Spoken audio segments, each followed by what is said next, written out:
If stories about people who've lost almost everything and then quietly find their way back to a real home through one small act of kindness, make your heart ache in the best way. Stay with this one until the very end. And if Adrian, Maya, Lila, and Noah's journey stirs something in you, please like this video and subscribe so you don't miss the next slow, healing story on this channel. By late autumn, New York had traded its bright summer bravado for something quieter. The trees in Central Park were thinning, their last golden leaves spinning down onto the paths. The air held that sharp edge that slid under coats and settled in bone. The crowds were smaller now. People walked faster. Fewer lingered on benches after dark. Adrian Cole liked it that way. He moved along the winding path near the paint, hands in the pockets of his dark gray coat, collar turned up against the wind. At 38, he carried himself like a man who had built a mountain and was still trying to understand why the view from the top felt so cold. Once, his face had been everywhere.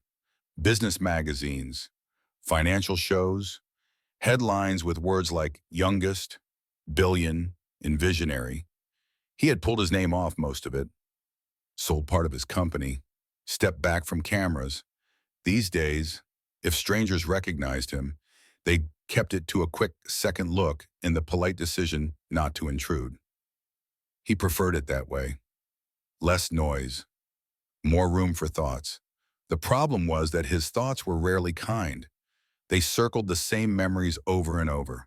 A small hand in his, sleep-warm skin, a laugh that had ended one rainy night at an intersection that still haunted his GPS.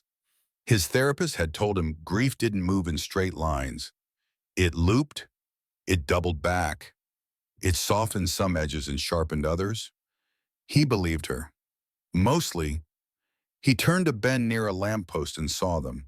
A woman on a bench, two small children tucked in close on either side of her. She wore a gray sweater that had clearly weathered more than one winter. Sleeves stretched, fabric thinned. Her blonde hair was pulled into a loose knot, wisps escaping to brush her cheeks. Her shoulders curved in, not from cold, but from weight.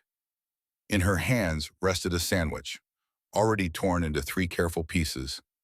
The girl on her left sat very straight, as if good posture could keep the wind out. She looked 6, maybe, faded pink dress under a too-thin jacket, dark hair braided unevenly. She held her piece of sandwich with both hands, like it might fly away. The boy on the other side was younger, 4 at most, brown curls, a stuffed dinosaur clutched in one arm. He leaned against his mother's side, nibbling small bites, eyes already drooping from the late hour.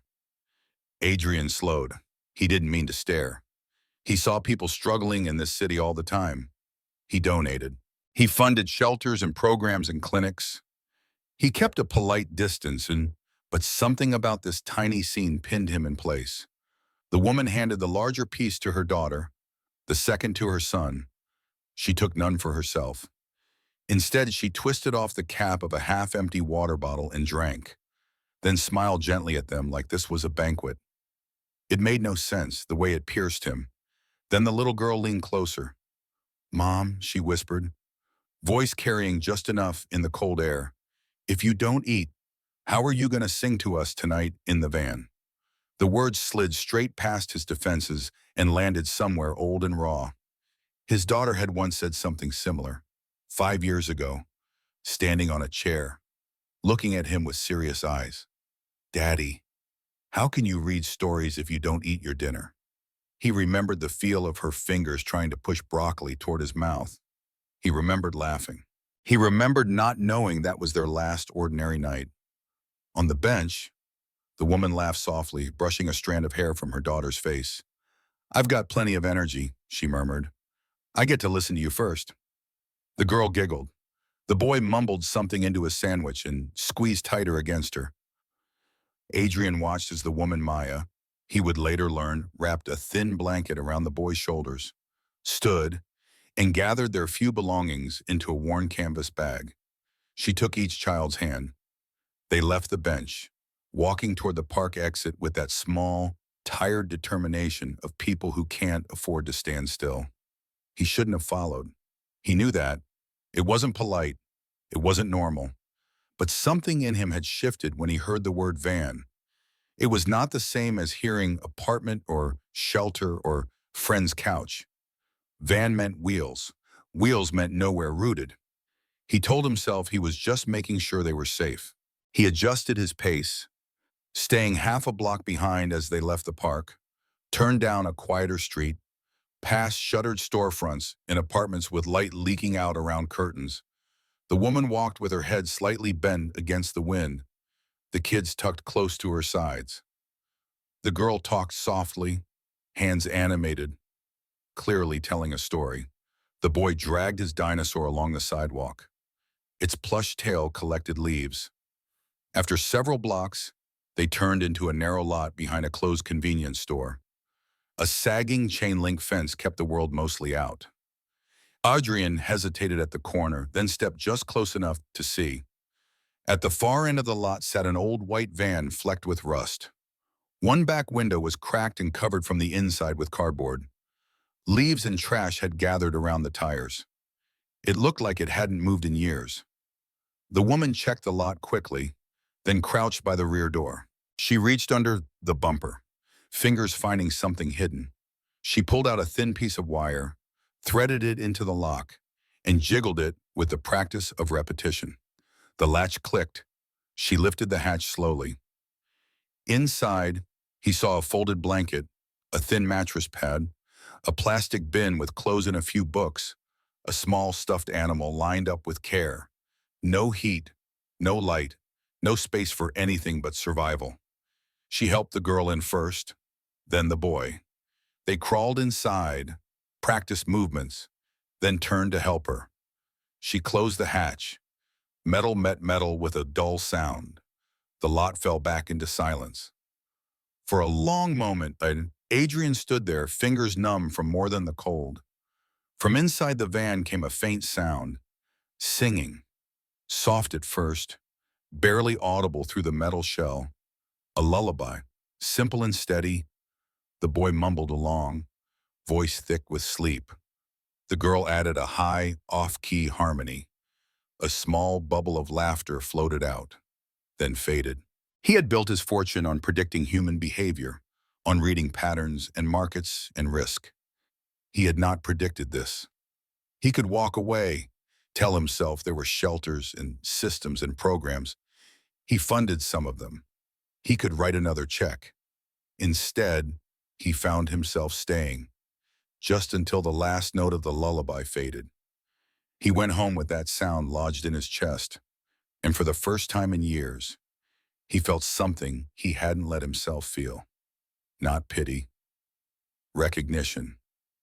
Web. Adrian's penthouse sat high enough above the city that the traffic became a hum. Floor-to-ceiling windows framed the skyline. The living room had everything money could buy: art, furniture, technically perfect lighting. It did not have toys, or stray crayons, or the rhythmic mess of an ordinary family.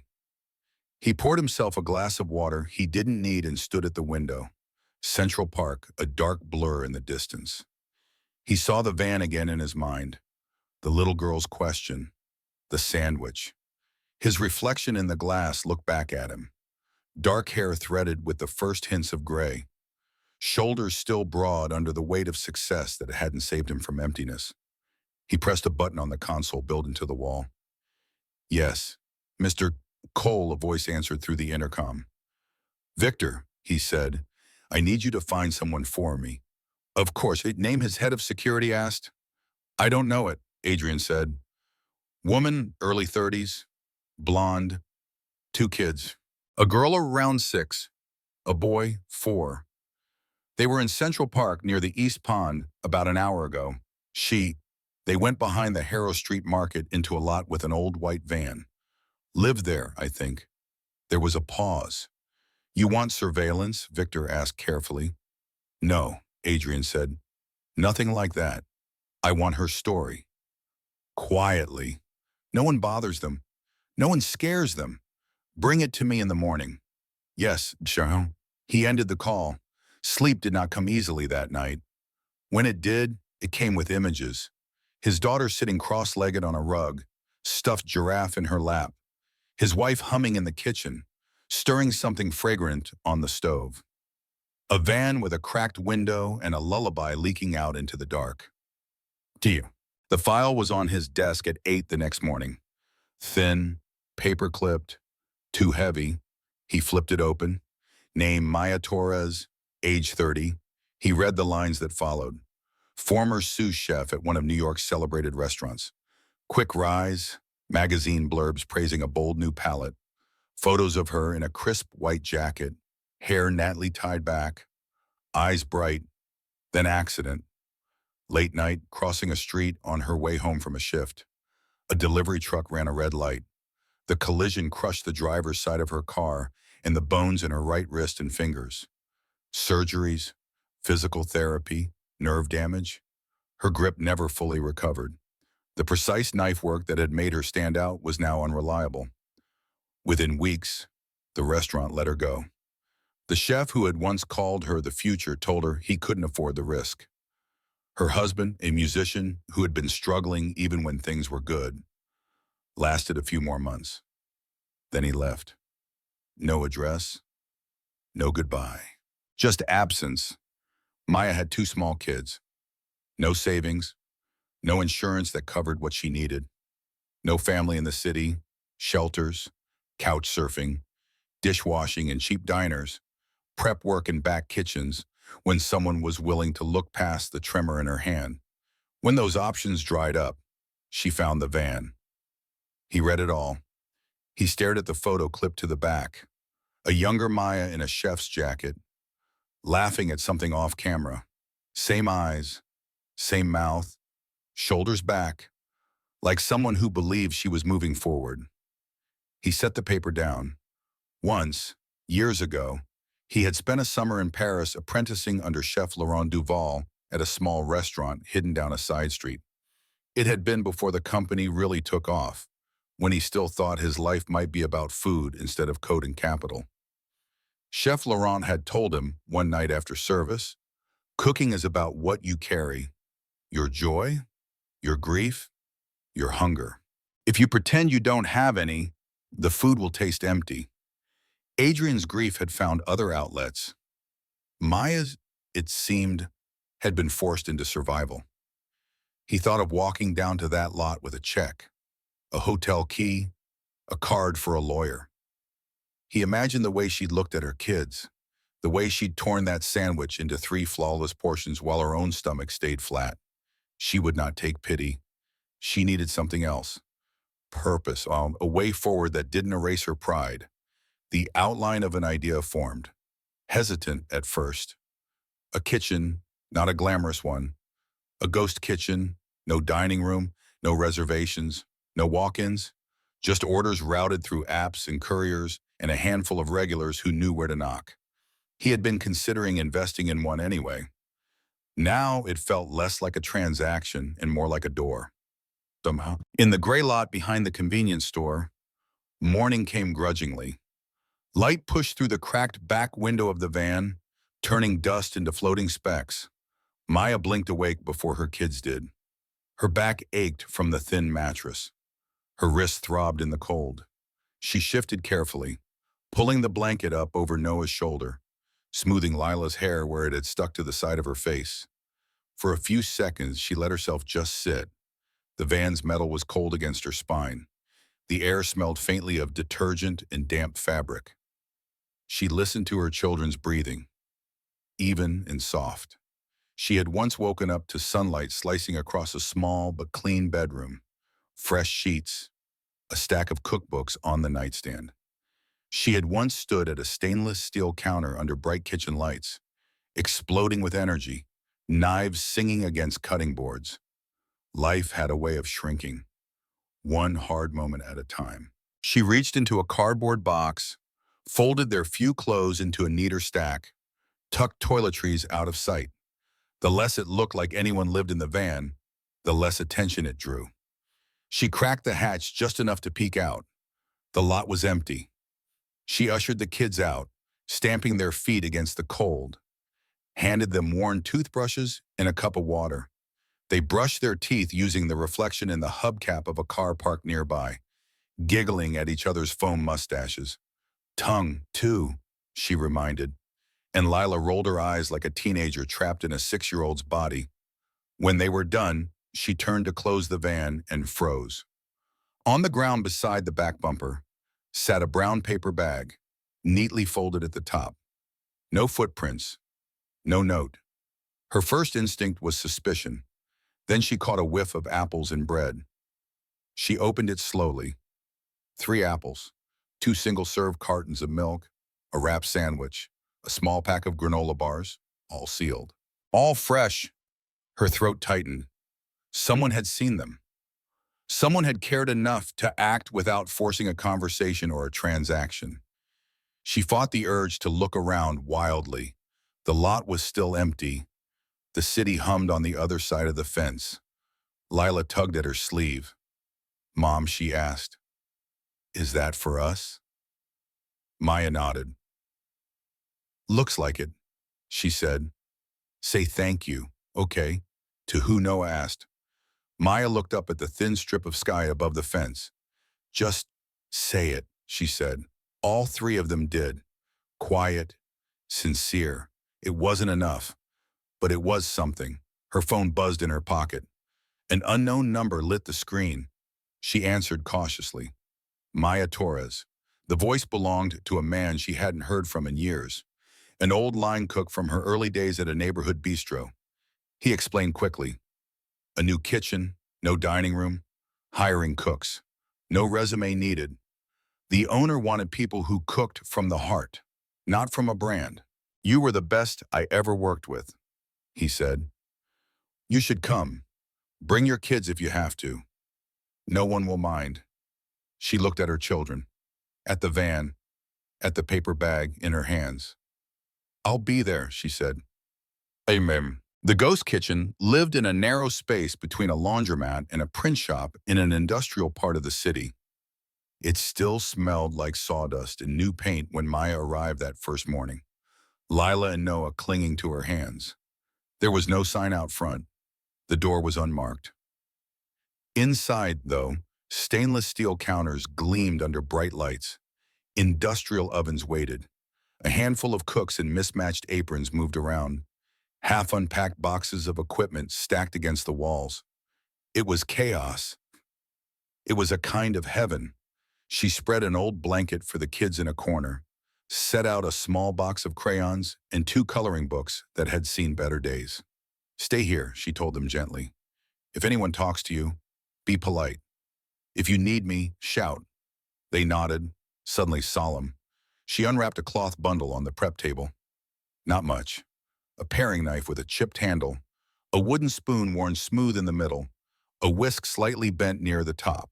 The sleeve of her black T-shirt rode up as she moved, revealing the faint scar that traced the inside of her wrist. She almost tugged it down, then didn't. The head cook, a broad-shouldered woman with a ring of keys clipped to her belt, nodded toward a row of ingredients. "Make us something," she said. "Anything. No menu yet. Owner just wants to see who can do what." Maya's heart pounded. She moved toward the crates. No caviar, no truffles, just cream, garlic, onions, mushrooms, fresh thyme, flour, butter, honest things. Her wrist protested when she picked up the knife. She adjusted her grip, found an angle that worked. She cut more slowly than she used to, but every movement was deliberate. Mushrooms browned in a pan. Butter melted, hissed, embraced flour and cream. Aromas rose, wafted and earthy. The kitchen noise faded at the edges. There was just heat, and the curve of the spoon through thickening sauce, and the way her body remembered things her muscles had almost forgotten. She tossed the pasta, let it drink in the sauce, plated it in a clean white bowl, wiped the rim with a damp cloth. She set it on the pass. "Who tastes?" she asked. A man stepped forward from the shadows near the walk-in fridge. He wore a dark blue shirt, sleeves rolled up to his forearms. No chef's jacket, no obvious badge, just a calm face. Eyes that seemed to seek more than his quiet presence suggested. He picked up the fork. Adrian. She didn't know his name yet. To the kitchen, he was quality control. He twirled a bite of pasta, lifted it, tasted. It was a simple dish, mushrooms and cream and thyme. But when the flavors hit his tongue, something in his chest shifted. Not because it was perfect, because it tasted like care. Like someone had taken everything they had, limited ingredients, a trembling hand, a second chance, and poured all of themselves into it. It tasted like the first dish Chef Laurent had let him plate alone. It tasted like the night his wife had closed her eyes after a bite and said, "If comfort had a face, it would be this." He took a second bite, then set the fork down. His throat prickled. He forced himself to stay neutral. "Good," he said, voice even. "Very good." He walked away before he could say more. Maya watched him go, unsure what the verdict meant. On her way out that night, she noticed the bowl still on the counter, half full. No one had finished it. She hesitated, then grabbed a takeout container, spooned the leftovers in, snapped the lid on. She placed it back on the pass with a napkin taped to the top. "Hope you're not too busy to eat later." She didn't sign it. She didn't have to. Kindness, she believed, didn't always need a name attached. When Adrian returned to the kitchen after a conference call, the little container waited. He read the note. His mouth tilted in something like a smile. He warmed the pasta in the microwave, ate the rest standing alone near the dish pit. No one saw the way his eyes softened. Days blurred into a new kind of rhythm.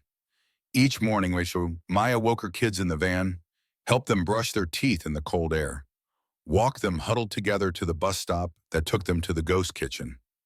She set up their corner with crayons, a second-hand tablet that sometimes picked up a signal, a few picture books donated by one of the dishwashers. The younger cooks had eyed them warily at first.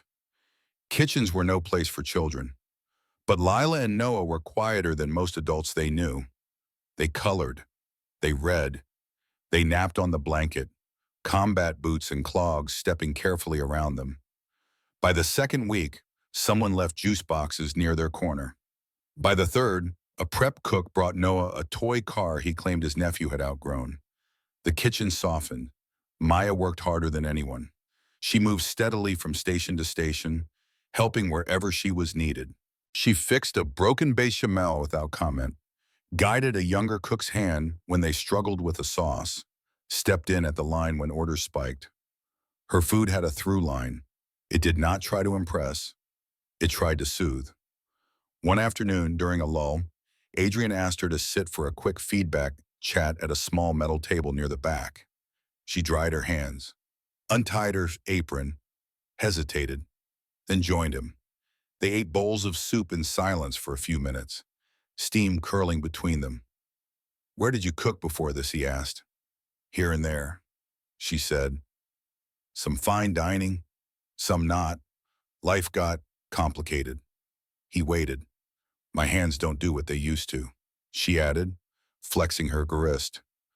"Some people decided that made me not worth the risk." "Seems like they were wrong," he said. She shrugged. "You're only as good as your last plate," she said. He thought about telling her that wasn't true. He thought about telling her how her first plate had stopped him in his tracks. Instead, he told a different story.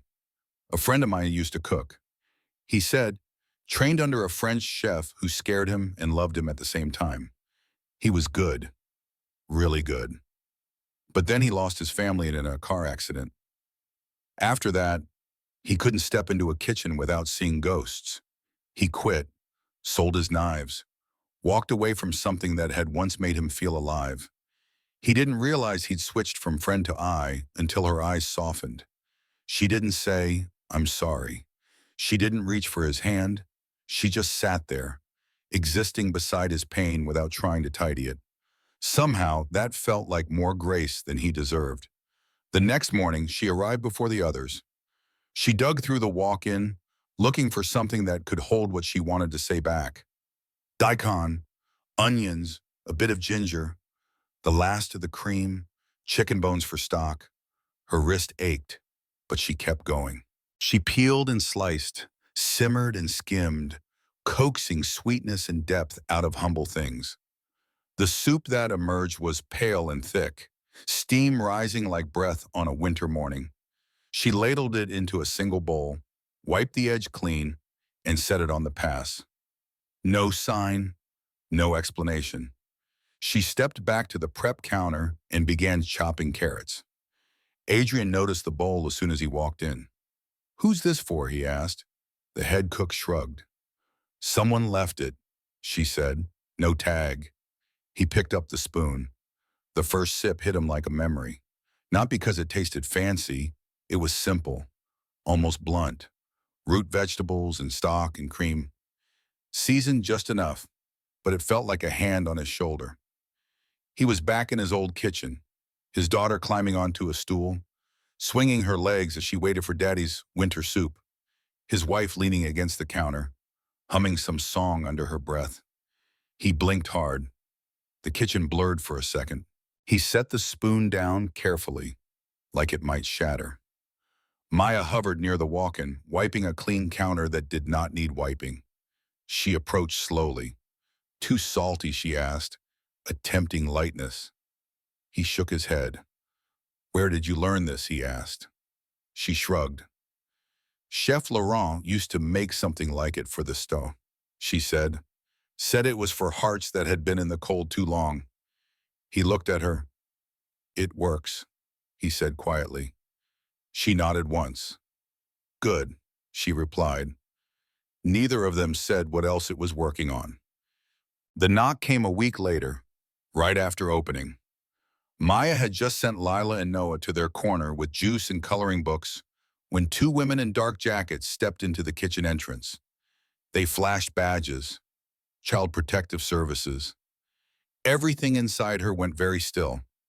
They were polite. They asked for a private talk. They explained that someone had called in a report about children living in an unsafe vehicle, that there were concerns, that they needed to do their job. Maya answered every question honestly. Yes, they slept in a van. Yes, she worked here every day. But she was looking for housing. No, she didn't have enough saved yet for anything long term. Yes, the kids were in school. Yes, she made sure they saw doctors at the free clinic. No, she did not use drugs.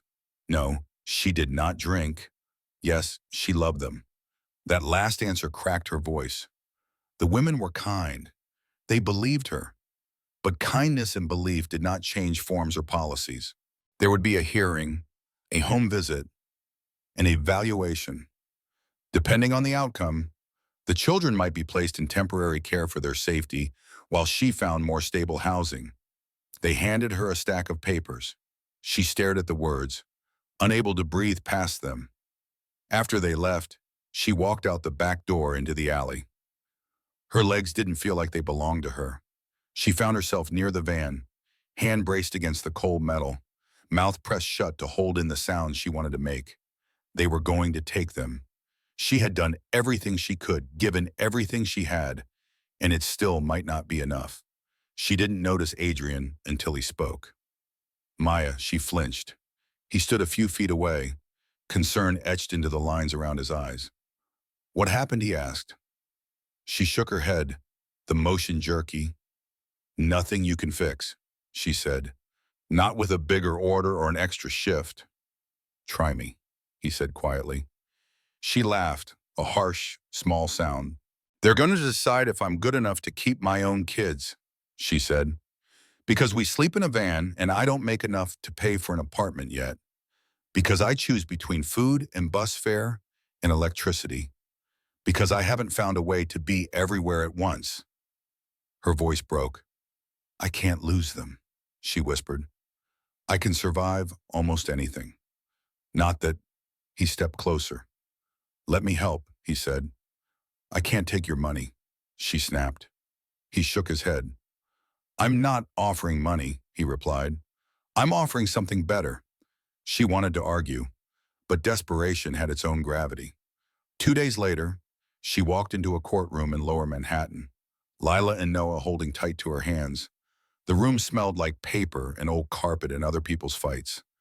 The judge leafed through a file, glasses perched low on his nose. A CPS worker presented their concerns in dry, neutral language. Temporary housing, vehicle, food insecurity. They did not say unfit mother. Not out loud, but the possibility hung in the air. When they finished, the judge looked up. Ms. Torres, he said, is there anything you'd like to add? Her voice trembled. I'm working, she said. Every day, I'm saving. I'm trying. My kids are fed. They are loved. They are in school. We just don't have a front door with a number on it yet. The judge nodded slowly, expression unreadable. Before he could speak, another voice cut in. Your Honor, if I may. Adrian stepped forward from the back row. He wore a navy suit, tie knotted perfectly, hair combed. The practiced composure of someone who had spoken to boards and cameras and crowds. This felt different. The CPS worker frowned. And you are the judge asked. Adrian Cole, he said. I live with Maya and the children. It wasn't entirely true, not yet, but he was done letting fear keep him on the sidelines of his own life. We can provide a stable home together, he continued. I have the means to secure housing, health care, education. I've seen how she raises them. I've seen the love and structure and grace she gives them every single day. The judge's gaze sharpened. Your relation to Ms. Torres, he asked. There was a half second where Adrian could have stepped back, called himself a landlord, an employer, a benefactor. He didn't. She's my wife, he said. Gasps rippled through the small gallery. Maya's knees went weak. She stared at him. They had not talked about this. At all. The judge adjusted his glasses. Is that true, Ms. Torres, he asked. Adrian turned his head slightly, eyes finding hers. There was a question in them. Trust me, her heart pounded. She thought of the van, of the soup, of the way he had listened without trying to rush her grief along. She thought of her children's faces. It is, she said hoarsely. We kept it private.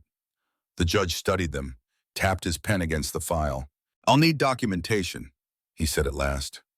But as it stands, there is no reason to remove the children while their mother has a supportive, stable partner and employment.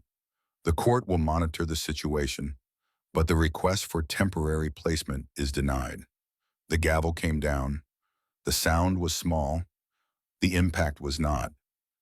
Outside on the courthouse steps, the city moved around them in indifferent currents. Maya stood with the papers clutched in one hand, the other anchored to Lila and Noah. She turned to Adrian.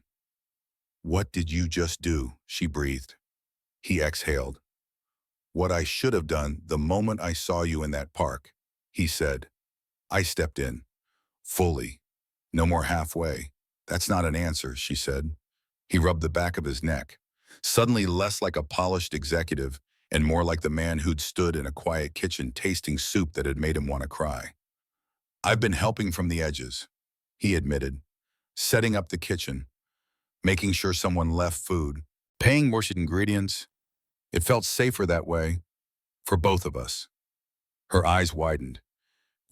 I followed you from the park that night, he said.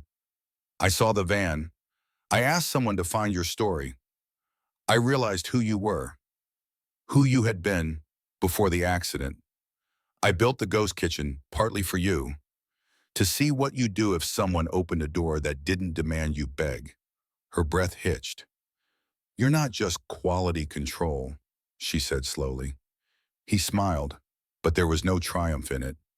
Adrian Cole, he said, founder of Cole Systems. Some people still care about that. I didn't want that to us the first thing you saw. She stared at him. The man who had slipped quietly through her days now had a different shape in front of her. "I don't need you to save me," she said, half warning, half plea. "I know," he replied. "That's not what I'm trying to do." He stepped closer. "I saw you take one sandwich and turn it into a feast of love," he said. "I saw you show up here every day, shaking and exhausted, and still pour your whole self into every dish. I saw you hold your kids' world together with a van and a blanket and a lullaby. I don't admire you because you survived. I admire you because you didn't let survival turn you hard." His voice softened. "I don't want to stand outside your life anymore, Tom," he said. "I want to stand in it. If you'll let me, Bowen." She looked at him for a long time. Her world had shrunk to metal walls and small kindness in the next shift. Suddenly, I saw there was a crack in that, too. Not the kind that let the cold in, the kind that let light through. "Show me," she said at last. "Come with me," he replied. They took the subway. It felt wrong, somehow, for a man like him to be on a plastic seat under flickering lights. But Maya decided not to tease him about it. Her head was too full. Lila and Noah sat opposite them, knees touching, whispering excitedly about the adventure. They emerged in a quieter part of Brooklyn, where old warehouses had been turned into cafes and studios and the occasional high-end boutique. Adrian led them down a side street that still smelled faintly of paint and possibility. He stopped in front of a corner space with large windows covered in newspaper. Dust clung to the glass. He wiped a small section clear with the side of his hand. "Look," he said. She stepped closer. On the window, painted in simple, elegant lettering, were two words: Maya's table, her name, on a restaurant. Her fingers went numb. He reached into his pocket and pulled out a small silver key. "This is yours," he said. She took it automatically. "I don't understand," she whispered. "I bought the building last month," he said. "It sat empty for a year. The previous tenant wanted too much rent. I wanted something else." He smiled, just a little. "I saw what you did with a hot plate in a dented pan in a ghost kitchen," he said. "I want to see what you do with 4 burners in a space that's yours." Her throat closed. "You opened it our ghost kitchen," she said, the pieces clicking into place. "You followed me from the park. You did all of this." "Not to rescue you," he said quickly. "To recognize you. To give the world somewhere to sit down and taste what I already see." She looked at the papered-over windows, the faint reflection of her face layered with the painted letters of her own name. Behind her, Lila tugged at her sleeve. "Mom," she asked, eyes wide. "Does this mean you get to cook for everyone now?" Maya swallowed. "It means we get to try," she said. Noah squinted at Adrian.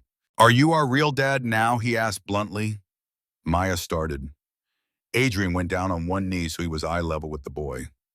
"That depends," he said. "Do you want me to be?" Noah considered this gravely, then nodded once. "You make good soup," he said, "and you don't talk loud." Lila chimed in. "You also bring surprise food," she said, "and you look at Mom like she's not invisible." Maya's eyes burned. Morgan looked up at her. "I would like to be," he said softly. "If you'll have me, all of you." She stared at him, at the key in her hand, at the reflection of her kids' faces in the dusty glass. She had not thought the universe was still in the business of second chances. But here it was, standing in front of her in a navy coat with kind eyes, offering not a rescue rope, but a hand. She reached out and took it. His fingers curled around hers, warm and steady. "Yes," she said. The word tasted like risk. It also tasted like breath. A year later, the sign above the door of Maya's table shone in the soft glow of streetlights. The restaurant was small.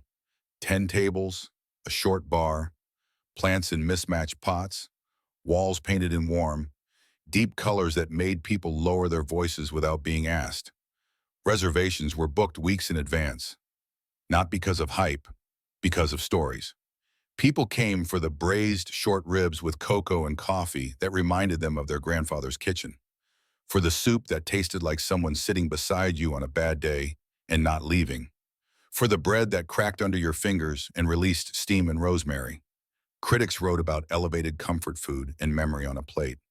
Maya moved through the kitchen with a kind of grounded ease. Her wrist had strengthened with therapy and time. She still had to be careful. Some nights she ached, but the tremor no longer defined her. She wore a simple black jacket with her name stitched over the left breast. Sometimes she caught a glimpse of herself in the reflection of the oven door and barely recognized the woman looking back. Not because of the jacket, because of the light in her eyes. After closing one night, when the last pan had been scrubbed and the last candle on the table snuffed out, the kitchen fell quiet. Maya lingered, hands resting on the counter, breathing in the familiar mix of roasted garlic and dish soap and the faint sweetness of whatever dessert they'd sold out of hours ago. "Hey," Adrian's voice said from the doorway. "Everyone's gone." She turned. He stood there in rolled-up shirt sleeves, tie discarded, hair slightly mussed from running his hand through it too often. He walked in, carrying something behind his back. "What did you do?" she asked, amused and wary. He set a small table in the corner. It was set for two. Tablecloth, two plates, a single candle in a chipped holder, a bottle of wine they usually save for anniversaries and rare splurges. "I bribed your staff to leave one more portion of tonight's special," he said, "and to forget we're still here." She laughed softly. "You know, most people take their partners to fancy places when they want to be romantic," she said, "not their workplace." "This isn't just where you work," he replied. "It's where you came back to life." They ate slowly, talked about nothing and everything. Lila's current obsession with dinosaurs, Noah's determination to become either a firefighter or a magician, a couple who had proposed at table 3 that evening, using a ring hidden in a ramekin of creme brulee. After they finished, he stood abruptly. Her brows knit. "What are you doing?" she asked. He dusted off his knees as he went down on one of them. Right there, on the tile floor, in the space where she had once stood with trembling hands wondering if she still belonged in a kitchen at all. He pulled a small box from his pocket. Her breath caught. "Maya Torres," he said, voice steady. "You have done something no headline, no deal, no amount of money ever did." He flipped the box open. Inside was a ring. Simple. Gold. A small diamond that caught the candlelight without screaming about it. "You reached into the quiet, empty parts of me and filled them," he continued. "With soup, with laughter, with the sound of your voice telling me to taste my own food before feeding everyone else." She laughed, tears already pooling. "You took a man who hid behind glass and numbers and pulled him into a world with sticky hands, burnt toast, and school plays," he said. "You made me a father again. You made me a partner. You made me feel like a person, not a headline." He swallowed. "I know life doesn't come with guarantees," he said. "I know kitchens get hot and kids get loud, and some nights we're going to be too tired to do more than collapse on the couch and argue over whose turn it is to fold laundry." He smiled. "But I also know there is no one else I'd rather be tired with," he finished. "Will you marry me for real this time? No judges, no paperwork, just you and me deciding on purpose." She pressed a hand to her mouth. "Yes," she said, the word bursting out of her like steam. She laughed and cried at the same time as he slid the ring onto her finger. When he stood, she pulled him into a hug that smelled like onions and sugar and the kind of love that has been tested. From down the small hallway, 2 pairs of footsteps pattered closer. Lila burst into the kitchen first, still in pajamas, hair in a messy braid. "You did it," she demanded. "Did you ask Noah?" skidded in beside her, socks sliding on the floor. "Did she say yes?" he added, eyes wide.